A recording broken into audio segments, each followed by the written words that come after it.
What do you mean the lighting is bad?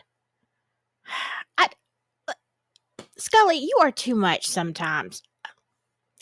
Yes, we are fighting again. He doesn't like this. Apparently, he feels the lights are better over here. So, what are you going to do? Who knew that the dead could cause such a problem?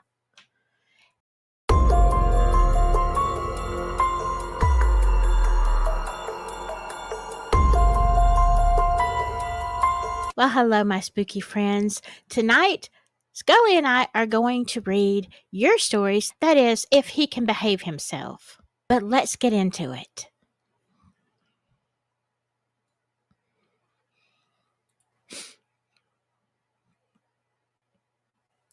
So we have two stories tonight that were sent in by Night Owl. It was the Graveside service that the old preacher appeared to preach in the sermon. Now, if you remember, there was a story that Night Owl sent in that was about a preacher just kind of coming and appearing, giving a sermon at the graveside, and then, leaving, disappearing.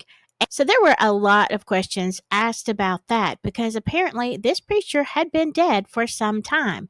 Now, Night Owl says it was the graveside service that the old preacher appeared to preach the sermon. It happened in eastern Kentucky. So there you go. It's been quite a few episodes before, but if you remember that story, there's some more details. Now, story number 1 reminded me of the night my husband and I were in his dad's camper when the smoke detector went off. My husband grabbed it to check the battery. Guess what? There was no battery in it. Oh my gosh. A week later, a second cousin of mine died. Wow. So, that was kind of a premonition, something that happens and you're not expecting it, but it's woo woo. And you kind of get that impression that something is going to happen. We talk about premonitions a lot on this channel, and that one is spooky.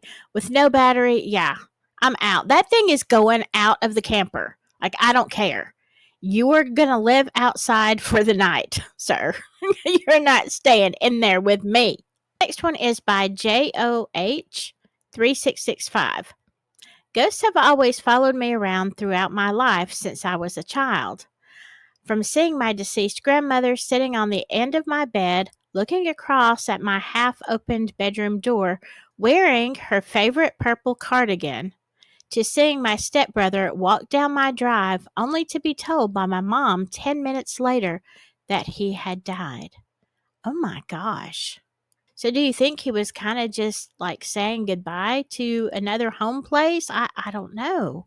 I remember my mom worked nights in a care home in the 1990s, and she said usually nights were quiet and it was a matter of ensuring residents were comfortable and content. Yes, that is the way it is. However, one resident was seen wandering around out of bed, and so my mom gently ushered her back to bed.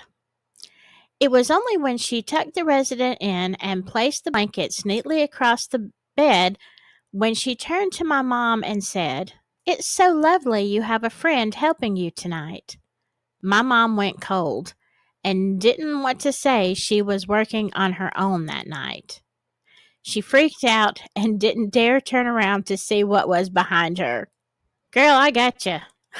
No, you see somebody in here with me? That's nice. Let me back out of the room slowly. I don't want to see it. And keep what was in the graveyard from wandering. Mind that most of the Appalachians, especially eastern Tennessee and western North Carolina, were settled by mostly Scottish with a few settlements of Germans. So a lot of the Scottish and Irish folklore, beliefs, and customs came with them and still survive in the people that have lived there for many generations. As you can tell, I am very proud. Yes, I actually looked up the story of the black dog, but here's what I want to say about that, Jennifer. I mean, okay, I get it. The people living don't want the spirits wandering, willy-nilly about in the town and the houses. And I get that. But let me tell you something. I don't want to be buried in a black dog cemetery because as a ghost, if I want to wander, just kind of get out for a while, see the world.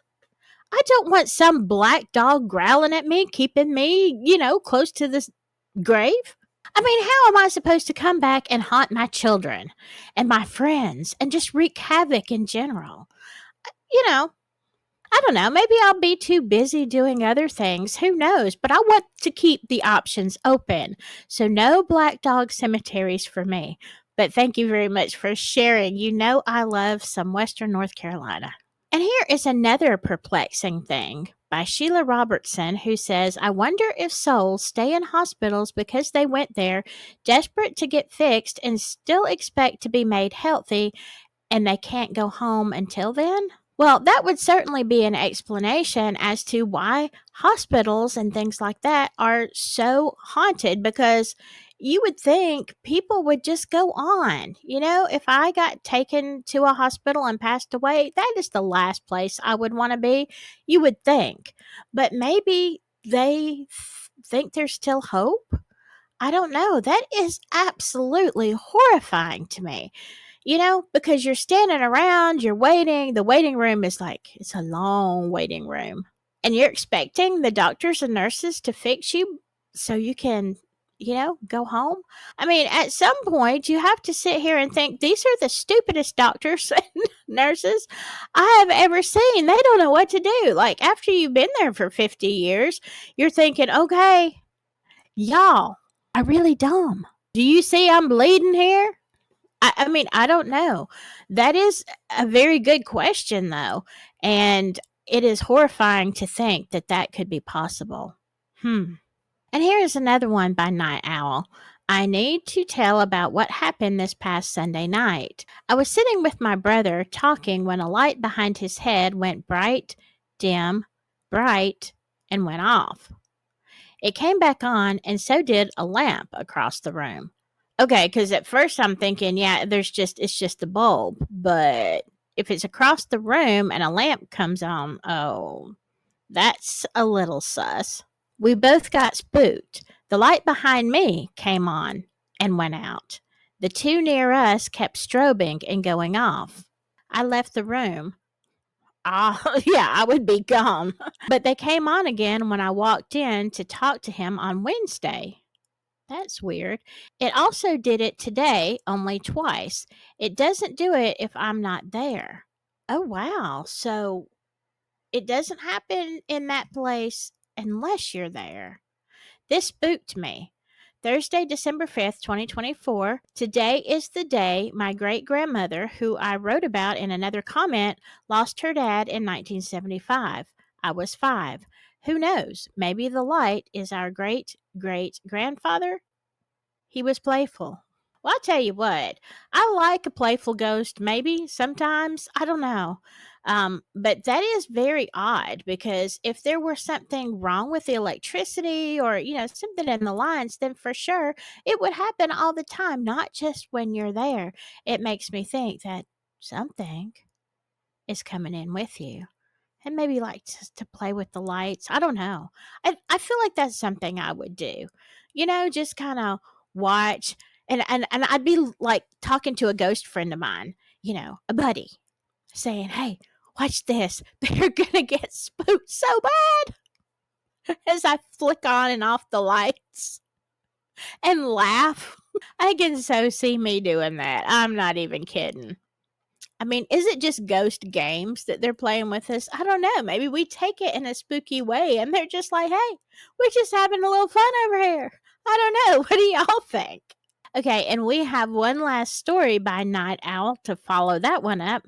My maternal grandmother wanted to be with her mother when she passed. Well, she had been with her for most of the evening, and she and my grandfather decided to go get some coffee. And as soon as they got down the hall, Code Blue was called, and my great grandmother had passed away. I have a walk in story about another time. Well, for sure, I want to hear that one. But yeah, we talk about this a lot as doctors and nurses. Absolutely. People are either waiting for everyone in the family to get there for them to actually pass and say goodbye, or it's the opposite, and someone that they are very close to, they don't want them to see them pass away. For some reason, I think they feel it might be too traumatic, something that they don't want that last memory to be that. So they will hold on until that person walks out of the room, and then they'll just be like, "Whew, okay," and they pass on. So I don't know. I don't think I would like the idea of a bunch of people standing around waiting for me to die. I just, no, I don't think that's for me. Haunting people, yes. The other, no.